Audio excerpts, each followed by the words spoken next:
The incident with Raheem Sterling yesterday is very much on our mind. You see them now. They've come look back. Heavy criticism for some.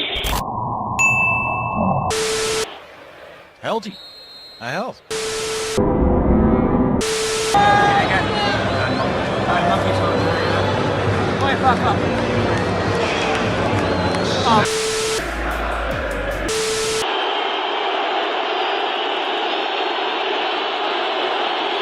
We can only bring awareness to the situation and light to the situation.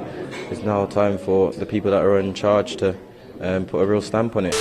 I didn't know what to do. My head was spinning because we've got a penalty here, and it's a good way to get back in the game. But also, it was just sad. It was sad. That's all I can say. It's sad. We have seen so many of these stories, and the resulting action taken by respective football associations simply is not enough.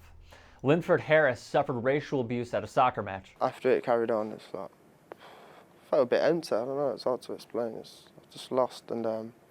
Didn't feel like football when I was on the pitch then. Recall the racism displayed when England played against the Bulgarians in Sofia. All referees should listen to the players more. But unfortunately, this ref failed Linford Harris as he was preparing to take a penalty.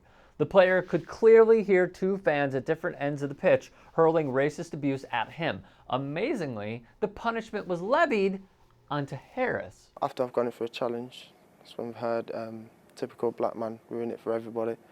So it's coming from two angles now, so something needs to be done. He received a red card, and the local football association, Leicestershire and Rutland, opted to punish him. CNN reported despite an independent disciplinary panel for the English Football Association, which sat on behalf of the Leicestershire and Rutland FA, accepting Harris had been racially abused, he still received a 6-match ban and a £90 or $115 fine. The FA claimed they needed to punish Harris for a feisty challenge, though it is being disputed.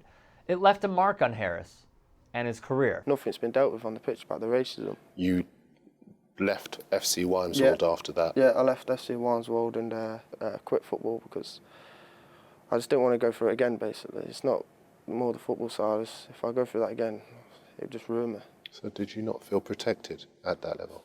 No, not at all. And you can't blame him. Harris is penalized, yet the fan received no punishment for racially abusing him. Like I say, it's unbelievable. He's making these noises, referring to me as an animal. It's just racism. Why do they always get this wrong?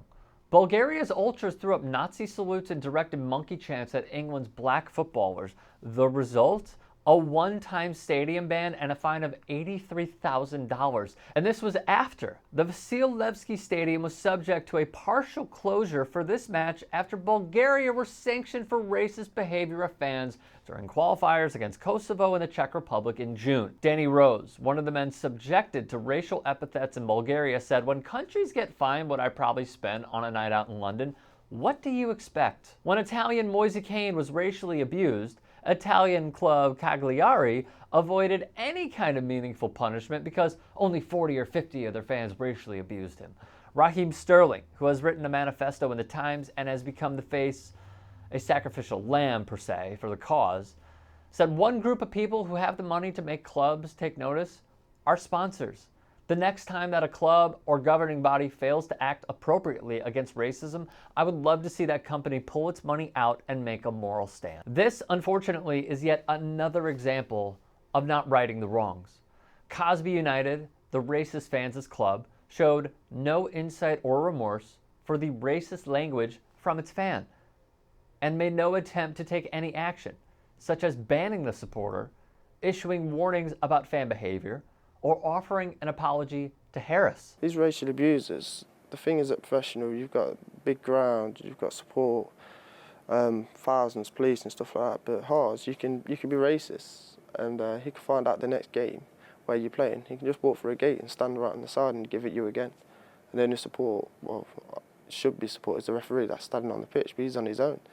So they can follow you wherever you go. Harris says the man who racially abused him continued to harass his family, following them around the ground for more than half an hour. CNN found that reports of discrimination in football are on the rise. Discrimination rose by 32% in the 18-19 compared to the previous season, found Kick It Out. It's not a problem because the governing bodies of soccer do not see it as a problem. There are racist people in the stands. It's like MLS games allowing Nazis in their stadia. Everyone is welcome no matter what they believe in. The problem is, when it goes past the player's abilities and gets into the ethnicity of a fellow citizen, the line must be drawn. Another classic example of the lack of fundamental care for the players, letting down the athlete, and promoting the inexcusable racist actions through, as seen previously and in this story, lack of action.